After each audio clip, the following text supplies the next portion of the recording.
Dios bendiga a todos mis hermanos que tengan la oportunidad de ver y escuchar este video de la lección número 11, que es el presbiterianismo en México, segunda parte.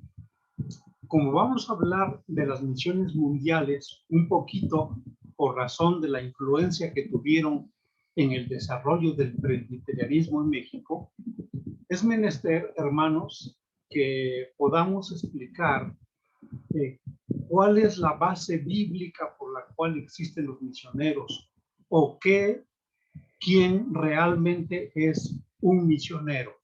Bueno, el Evangelio según San Juan, en el capítulo 20, versículo 21, dice la palabra de Dios: entonces Jesús les dijo otra vez, paz a vosotros. Como me envió el Padre, así también yo os envío. Como me envió el Padre, así también yo os envío. Y es el momento, hermanos, de que repitan conmigo la oración. Vamos a decir con toda certeza: Señor, abre mi corazón para poner atención a tu palabra, como dice Hechos capítulo 16, versículo 14. Vamos a decirlo con toda convicción: Señor, abre mi entendimiento para comprender tu sagrada palabra. Y vamos a decirlo con toda esperanza: Señor, aquí está mi fe para acompañar a tu palabra y que me sea altamente provechosa. Hebreos capítulo 4, versículo 2, y el texto anterior correspondía a Lucas 24, 45. Muy bien, hermanos. Entonces, Jesucristo aquí está enviando a sus discípulos. Y este es el texto que más utilizamos para describir la función de un misionero. Dice el versículo 21 que ya leímos, de Juan capítulo 20. Entonces Jesús les dijo otra vez, paz a vosotros. Como me envió el Padre, así también yo os envío. Alguien podrá decir, hermanos, que yo no leo ahí la palabra misionero, ni siquiera la palabra relacionada con la función de un misionero. Bueno, hermanos, lo que pasa es que recuerden ustedes que nuestra Biblia ya está en español, pero su fuente anterior es la Vulgata Latina, que como su nombre lo indica, está escrita en el latín. La hizo San Jerónimo allá por el año 380. Pues bien, en este texto ustedes pueden leer en la última frase la siguiente frase en latín: et ego mito os. Et ego mito os. Yo también os envío. Entonces, el verbo mito, que es enviar, tiene su antecedente en el verbo mitere, que significa como despedir cuando alguien se va de viaje. Cuando a alguien lo enviamos de viaje y lo estamos despidiendo, en ese sentido se usa el verbo mitere. Y mito es enviar. Ahora bien, mitere en alguna de sus variantes da también lugar a la palabra misa, con doble S, que significa enviar. La palabra que conocemos, que se usa para el culto, el culto de la Iglesia Católica Romana, que se llama misa.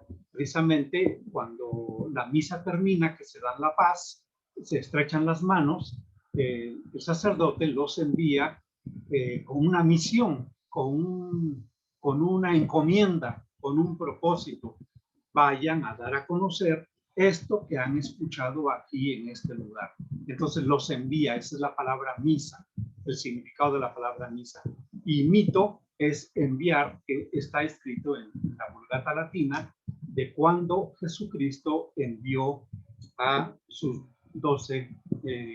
11 discípulos, y más adelante también mandó a Matías, que fue el apóstol número 12. Hermanos, con esta idea, con este pensamiento, miren ustedes, en el año de 1910, las misiones mundiales decidieron hacer una reunión, una conferencia, un congreso en Edimburgo, Escocia, y ahí se llevó a cabo lo que conocemos como la Conferencia Mundial de Misioneros, es decir, la Conferencia Misionera Mundial. El punto de la reunión de esta conferencia era discutir acerca de la evangelización del mundo, y asistieron alrededor de 1,200 delegados, representando una amplia variedad de iglesias y organizaciones cristianas alrededor del mundo. Participaron en la conferencia alrededor de 160 directivas de agencia misioneras. Entre ellas, 46 eran británicas, es decir, pertenecían a Inglaterra, y 60 pertenecían a Estados Unidos, 12 de Australia, Asia y África del Sur. En todo momento, ustedes van a notar la ausencia de México.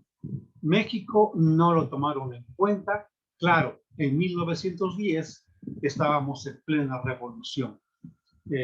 Una gran mortandad estaba invadiendo las tierras de nuestro país. La sangre estaba siendo regada de los aborígenes, de los campesinos, de los indígenas, de la gente nativa del territorio nacional. Estaba siendo masacrada durante la revolución. Entonces, pues en ese año 1910, quizá lo que menos hubiera querido el cristiano era asistir a una conferencia misionera mundial. Así que de todos modos no los tomaron en cuenta. Pero las iglesias protestantes europeas, las más grandes y establecidas como confesiones oficiales, fíjense ustedes que hicieron algo desagradable. Vetaron, es decir, menospreciaron, o qué otra palabra podemos usar, le hicieron el feo al continente latinoamericano como lugar para hacer obra misionera. ¿Y cuál fue el argumento que ellos pusieron sobre la mesa? Pues que estas tierras ya habían sido cristianizadas por la Iglesia Católica Romana. Y uno se pregunta, ¿y qué tiene que la Iglesia Católica haya cristianizado, entre comillas, porque más bien fue romanizada estas tierras por la Iglesia Católica Romana? ¿Y por qué entonces hacerle el feo a América Latina y que los esfuerzos fueran unidos y fueran enfocados o propagadores para enfocarse hacia África, Asia y Oceanía? Es decir, no que no lo hicieran, porque también abarca parte de la misión de nuestro Señor Jesucristo cuando dice: yo os envío a todas las naciones de la tierra, en Mateo capítulo 28. Y entonces, no solamente África, Asia y Oceanía, sino también América Latina tenía el derecho a recibir más apoyo de las misiones, de las iglesias misioneras y de las conferencias misioneras mundiales alrededor de la función que ellos desarrollaban para llegar también a México. Bueno, en todo este contexto, lo que prevaleció fue la manera de ver esta situación por parte de la Iglesia Anglicana. Es decir, Inglaterra, sus representantes, la Iglesia Anglicana, tenían el sentido de respetar el territorio que era propiedad de otra confesión. Por ejemplo, si aquí a México habían venido los españoles a conquistarla, entonces ellos tenían que respetar el catolicismo romano que estaba ahí, que estaba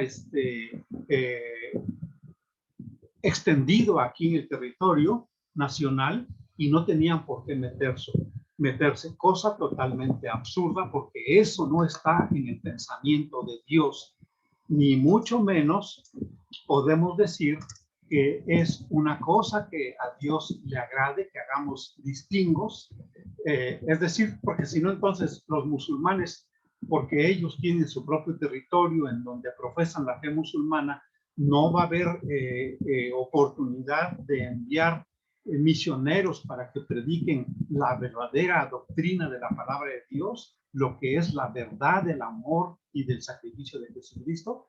Bueno, esa fue la decisión que ellos tomaron, que América Latina ya no fuera motivo para apoyar ni económicamente ni para enviar más misioneros. En esta decisión que adopta la mayoría de Edimburgo, repetimos, fue allá en el año de 1910, cuando estamos en pleno auge de la Revolución Mexicana. Comenta un escritor, Alberto Rempao, que nació en 1895 y murió en 1962. Este fue uno de los principales intelectuales de las primeras generaciones de evangélicos en el continente. Dice él, menciona que prevaleció la óptica de la derecha anglicana en el sentido de respetar territorio que es propiedad de otra confesión. ¿Cuándo una confesión de fe se apodera de la tierra en la cual está predicando esa confesión? Cuando la Iglesia Católica Romana iba a ser propietaria de todo el territorio nacional mexicano. Bueno, hay un dicho, una frase en latín que dice cuius reiu eius religio. Lo repito, cuius reiu eius religio, que significa según sea la religión del rey, así será la religión del reino. Qué absurdo, diríamos ahora nosotros. Esto es totalmente en contra de la Biblia, de la palabra de Dios, porque entonces si el rey se hacía budista, entonces todo el país tenía que ser budista, lo cual es totalmente en contra de la fe verdadera. Claro, en Inglaterra el rey profesaba la doctrina protestante anglicana con tintes calvinistas, pero tenía el punto totalmente antagónico a la fe cristiana, en donde el rey era la autoridad suprema de la iglesia cristiana. Cosa más absurda porque estaba tomando un papel papal como de la Iglesia Católica Romana.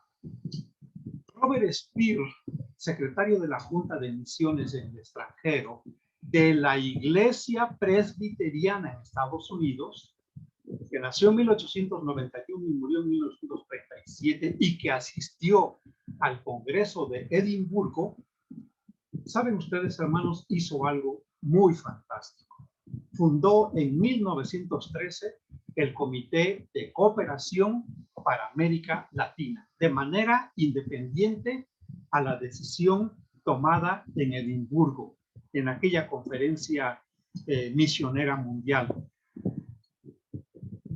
Justo es recordar, hermanos, que para cuando se estaba realizando el Congreso de Edimburgo, en México ya existía la religión cristiana presbiteriana calvinista. Se estaba realizando allá en 1910. Recordarán ustedes que en 1847, en la invasión americana, fue cuando llegaron muchas Biblias en las mochilas de los soldados, y fue cuando el hermano Julio, que conocemos y que ya platicamos la vez pasada de él, ahorita les digo el nombre completo.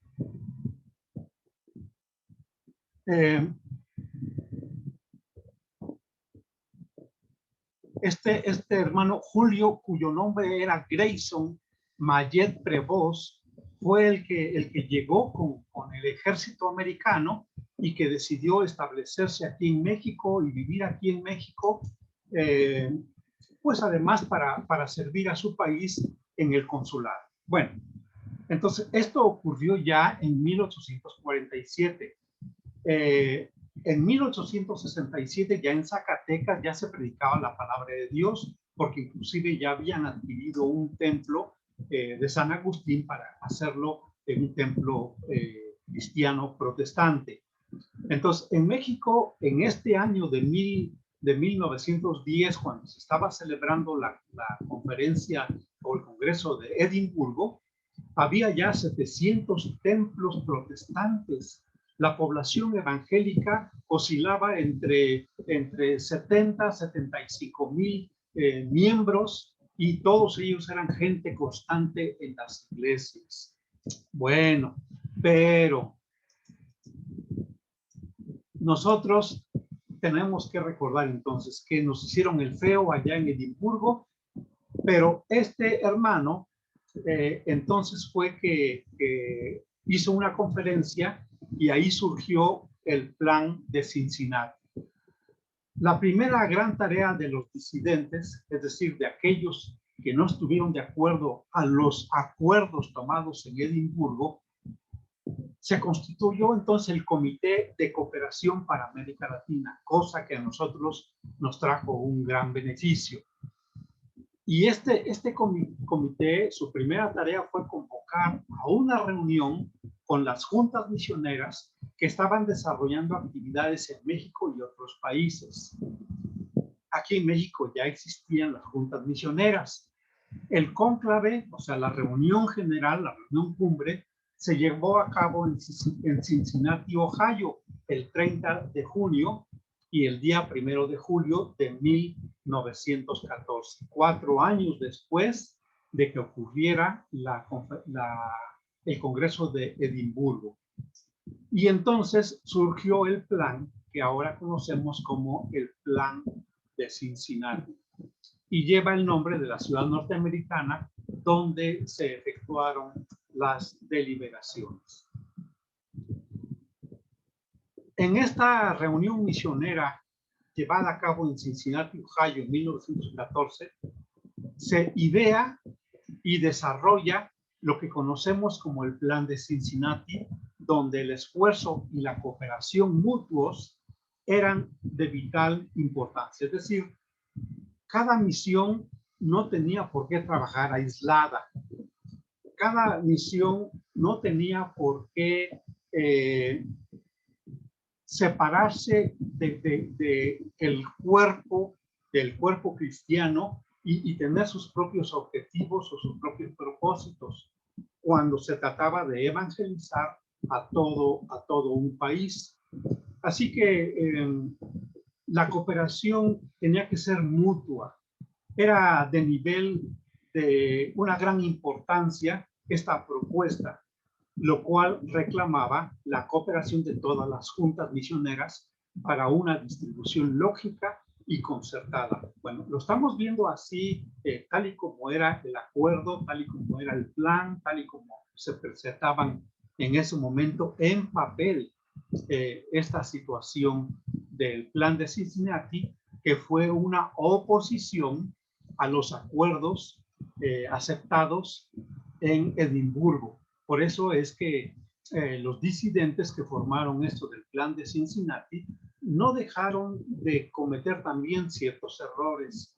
porque fue llevado a cabo solamente por los directivos y las juntas misioneras sin tomar en cuenta a los mexicanos, a los líderes mexicanos que ya existían en nuestro país y que debían haber tenido pues voz y voto con respecto a su participación.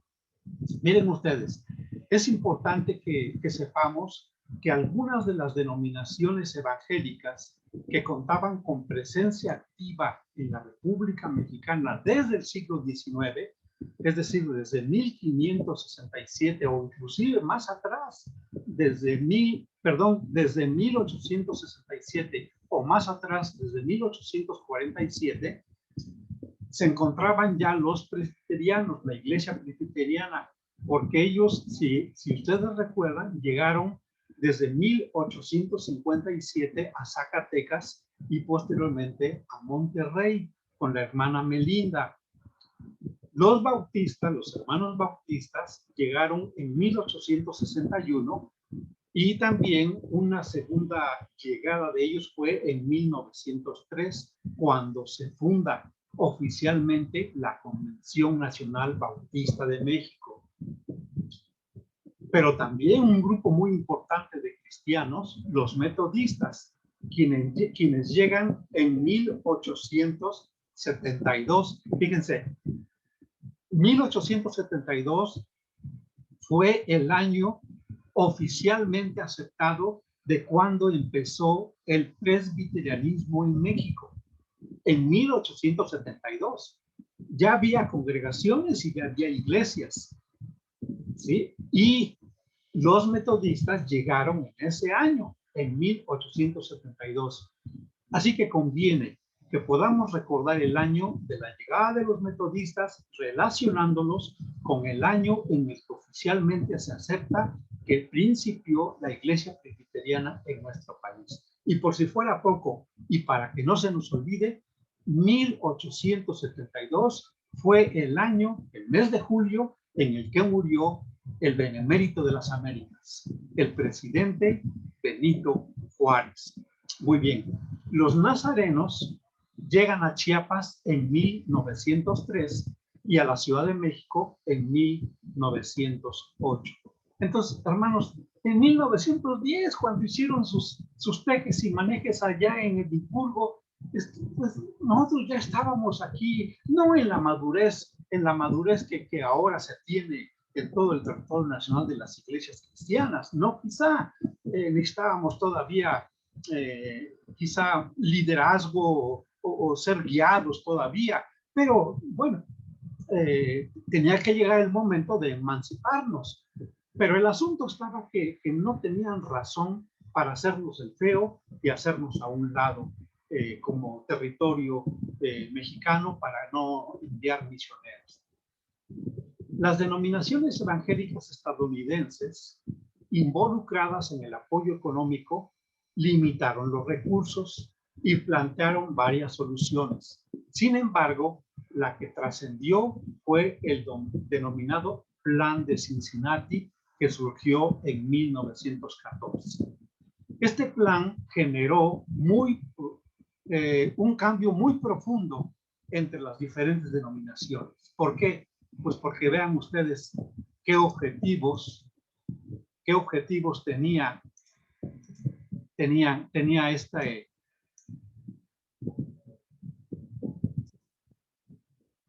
este plan de Cincinnati. Recuerden, no tomaron en cuenta al liderazgo mexicano. Número 1. El plan de Cincinnati quería dividir el territorio mexicano entre las distintas juntas misioneras de las denominaciones pactantes. Es decir, ¿quiénes son los que integran el plan de Cincinnati? Bueno, los presbiterianos, los nazarenos, los metodistas, los bautistas, los episcopales. Bueno, entonces, entre todos nosotros vamos a dividirnos el territorio mexicano para que no dupliquemos esfuerzos de evangelización. De este modo, asignando diferentes áreas geográficas del país y repartiendo el territorio mexicano con el fin de lograr una evangelización eficaz, evitar fricciones, economizar dinero y evitar duplicación de esfuerzos. La Ciudad de México quedaría abierta como capital a todas las agencias, porque sería el punto de partida. Todas las agencias podían estar ahí concentradas si querían y tener expresiones de su fe en sus diferentes templos evangélicos que quisieran construir. Número 2, consolidar las escuelas normales que se habían construido, auspiciadas por las juntas misioneras de las denominaciones pactantes, y establecer una escuela primaria en cada congregación. Esto era muy importante. Cada templo o cada congregación debía tener una escuela primaria. Esto era muy importante y hubiera sido una gran bendición que hubiera prosperado, porque de hecho tenemos noticias de que los únicos que lo hicieron fue allá por su cuenta la Iglesia Católica Romana, pero quizá algunas iglesias de algunas denominaciones como presbiteriana también tuvieron sus escuelas primarias. Número 3, crear un comité de prensa y publicaciones en donde hubiera solo una casa editorial. Bueno, esto era también para conjuntar todo tipo de esfuerzos. Número 4, contar con un solo periódico cristiano que involucrara a todas las denominaciones. Número 5, tener solo un instituto bíblico y seminario teológico interdenominacional unido en Coyoacán. Entonces, se iba a hacer un seminario, un instituto bíblico, seminario teológico interdenominacional unido en Coyoacán. En diferentes aulas, en diferentes salones, para que cada persona que quisiera tener la licenciatura o el reconocimiento de pastor presbiteriano, pues fuera al área presbiteriana. De pastor metodista, pues fuera al área metodista. De pastor anglicano, pues fuera donde... Ese era el plan, de concentrar todo en un instituto bíblico, lo cual, hermanos, por donde quiera que se le quiera ver, no resulta práctico ni adecuado. Querían también una universidad interdenominacional para todo el país. Sugerir que el nombre oficial de las iglesias protestantes fuera Iglesia de México y con el agregado de la denominación entre paréntesis. Es decir, si nosotros siguiéramos viviendo bajo este plan de Cincinnati, entonces sería, por ejemplo, Iglesia Evangélica de México Presbiteriana, entre paréntesis. Iglesia Evangélica de México Metodista, entre paréntesis. Iglesia Evangélica de México Nazarena, entre paréntesis. No era nada aceptable. Y qué bueno que esto no prosperó, solamente duró unos años.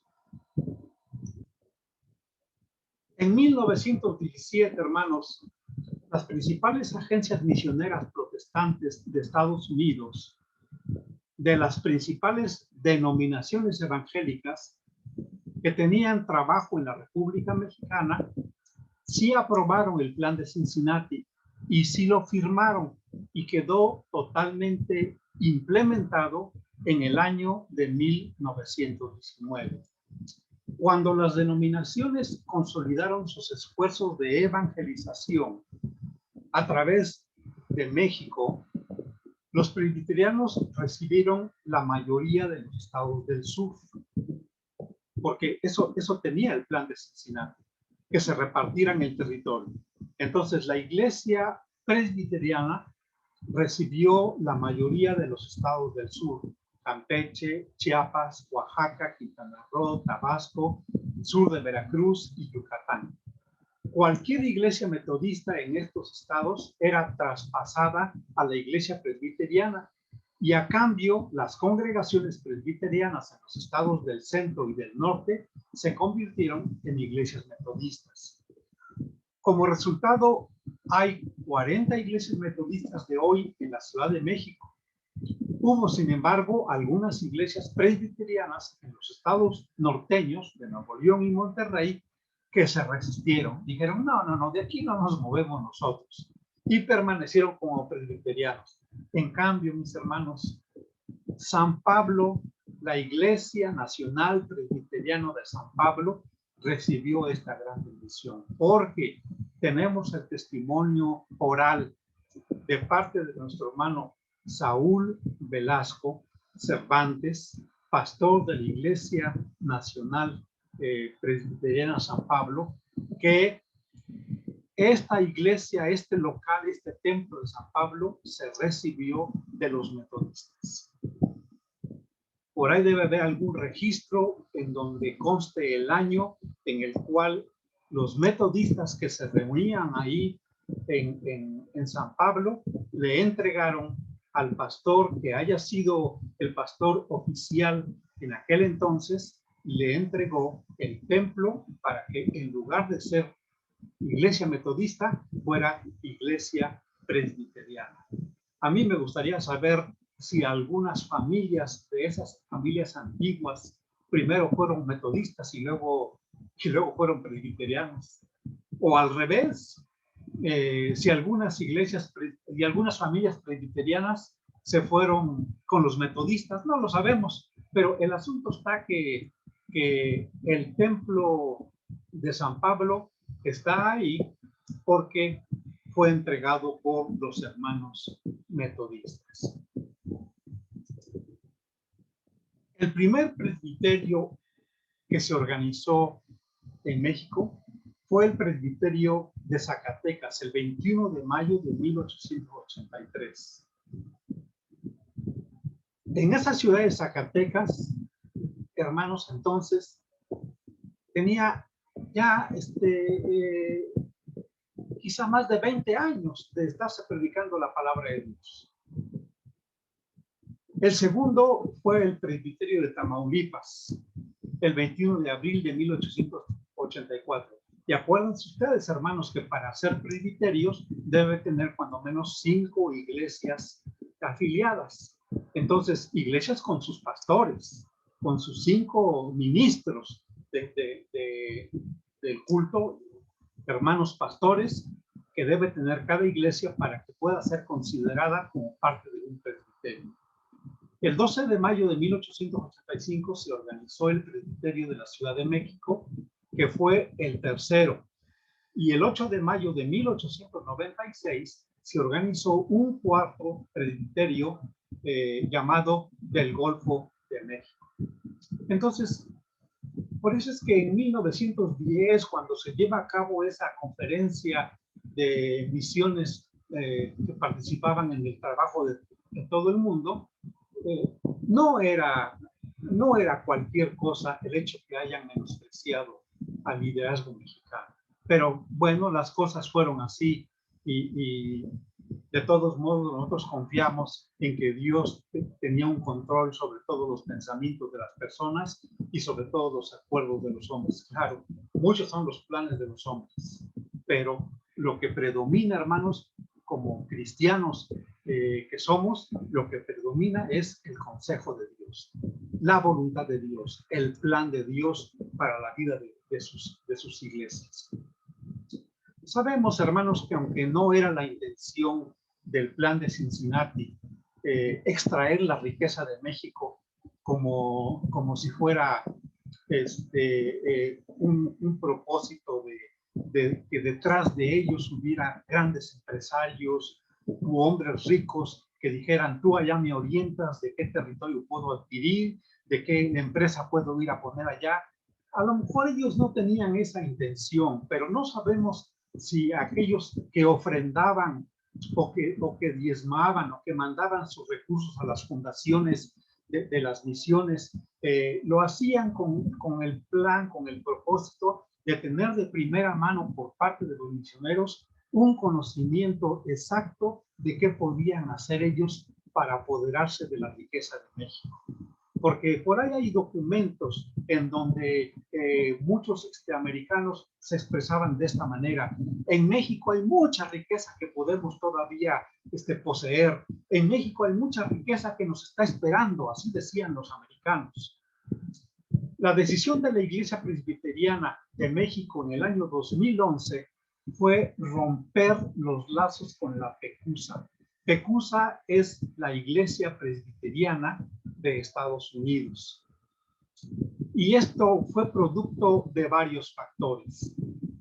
No solamente fue los acuerdos del Plan de Cincinnati, no, fue muchos cambios que hubo allá en la Iglesia Presbiteriana y que hasta la fecha se siguen suscitando, como por ejemplo aceptar que las hermanas sean pastoras, lo cual, bueno, cada quien en las iglesias tienen diferentes formas de pensar, pero si una persona es presbiteriana, pues debe de regirse conforme lo que dice la Constitución y los acuerdos que señala la Asamblea General. De modo que si la Asamblea General y la misma Constitución dicen que la Iglesia Nacional Presbiteriana no puede ordenar y no va a ordenar a pastoras, a mujeres pastoras, entonces, bueno, si yo no estoy de acuerdo con eso, entonces puedo dejar de ser presbiteriano e irme a otro lugar en donde sí haya mujeres pastoras.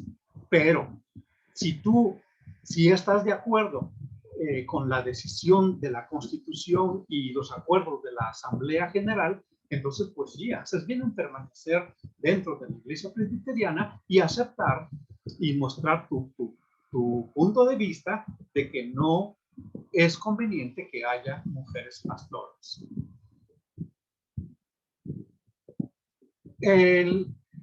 Oramos, hermanos, oramos por un espíritu de colaboración entre compañeros de misión en todo el mundo, para encarnar un espíritu como el de Cristo, un espíritu de unidad para la edificación del cuerpo de Cristo. Porque finalmente, hermanos, ¿cuándo vamos a aceptar que la iglesia es de Dios? ¿Cuándo vamos a reconocer que la iglesia no me pertenece? Que yo no soy el propietario de una iglesia, vaya, ni siquiera del inmueble, porque no nos pertenecen los inmuebles, son de la federación, pero mucho menos de la gente. Yo no soy dueño de las gentes, nadie puede ostentar el ser dueño de la gente. A mí por eso me gusta mucho que la iglesia presbiteriana tiene ciclos pastorales de 5 años, claro. Si a la iglesia le place el volver a hacer el llamado y el pastor está de acuerdo en aceptar y ya llegan a buenos acuerdos y el pastor y su familia pueden estar muy a gusto en la iglesia que los está recibiendo y la iglesia en conjunto está de acuerdo y es edificada con las enseñanzas de los pastores, pues está bien que se renueve el ciclo de otros 5 años, pero hermanos, eso es importante, que haya periodos en donde se pueda terminar la relación pastor-iglesia. ¿Qué efectos, además de estos, tuvo el famoso plan de Cincinnati? Dice nuestros comentarios que, sin embargo, el llamado plan de Cincinnati no funcionó bien en la práctica, ya que la mayor parte de los líderes de las denominaciones mexicanas, pastores y los miembros de sus iglesias se negaron a cambiar de alianzas entre denominaciones según lo proponía el plan. Claro, ¿cómo se va uno a cambiar de presbiteriano metodista, de metodista nazareno, de nazareno bautista, de bautista episcopal? Es decir, no, pues cada quien debe conservar sus raíces. Por eso existe la cohesión de las confesiones, de los credos, de los catecismos, existe el libro de las instituciones de la religión cristiana. Es decir, porque eso le da cohesión a cada denominación. Y bueno, gracias a Dios que hay una gran influencia en todas las confesiones de la doctrina calvinista. Y la historia lo registra, yo no lo estoy inventando, la historia lo tiene, lo dice claramente cuántas denominaciones que hoy existen tuvieron esa influencia, pues porque surgieron a la sombra de la reforma, ¿no? Entonces, pues muchos pastores no quisieron entrarle al plan de Cincinnati porque implicaba ceder a otras denominaciones algunos templos y recibir también otros. Bueno, era recíproco, proporcional, de acuerdo al lugar en que estuvieran ubicados físicamente. Entonces, como la parte del sureste, en el plan de Cincinnati le correspondió a la Iglesia Nacional Presbiteriana, hermanos, por eso es que hay mucha presencia presbiteriana en la península yucateca, en el estado de Tabasco, en el estado de Oaxaca y en el estado de Veracruz y en el estado de Tamaulipas y San Luis Potosí. Hay mucha presencia presbiteriana. Gracias a Dios. Hay presencia también en la Ciudad de México, en el estado de México, en algunas partes del norte, como en Nuevo León. Hay también mucha presencia de la iglesia presbiteriana. Por acuerdo de las juntas extranjeras, las iglesias presbiterianas que estaban ubicadas en el norte de México debían convertirse en iglesias metodistas. Bueno, vaya, por eso es que hubo esa discrepancia y muchos dijeron, no, bueno, pues me tengo que salir de este lugar, de este templo, porque tienen que venirse los hermanos metodistas, pues entonces empiezo con células en mi casa y más adelante construiremos un templo. Y pues así fue creciendo también la obra de Dios. Fue creciendo el evangelio y muchas personas más llegaron al conocimiento. Hermanos, gracias a Dios que la Iglesia Nacional Presbiteriana en el año 2011 rompió lazos con la PECUSA, con la Iglesia Presbiteriana de Estados Unidos. Porque ellos ya adoptaron muchas formas de extremo liberal. Por ejemplo, aceptan el matrimonio entre hombres del mismo sexo, entre mujeres del mismo sexo, bueno, mujer con mujer, hombre con hombre, y además de que han caído en otras desviaciones que no tienen ningún fundamento en la palabra de Dios. No decimos que todas las iglesias presbiterianas, hermanos. Hay hermanos nuestros, bien conocidos por nosotros, que permanecen fieles en la iglesia en donde Dios los ha puesto, y ahí es el varón el que lleva la autoridad. Y claro, y es pastor, tiene su certificado de estudios, tiene su graduación en divinidades, tienen sus licenciaturas. Son hermanos que, aun cuando están dentro de la iglesia presbiteriana de la Unión Americana, de Estados Unidos de Norteamérica, pero de todos modos no están de acuerdo con muchas de las normas, reglas y acuerdos que han surgido de la PECUSA. Hermanos, Dios nos bendiga.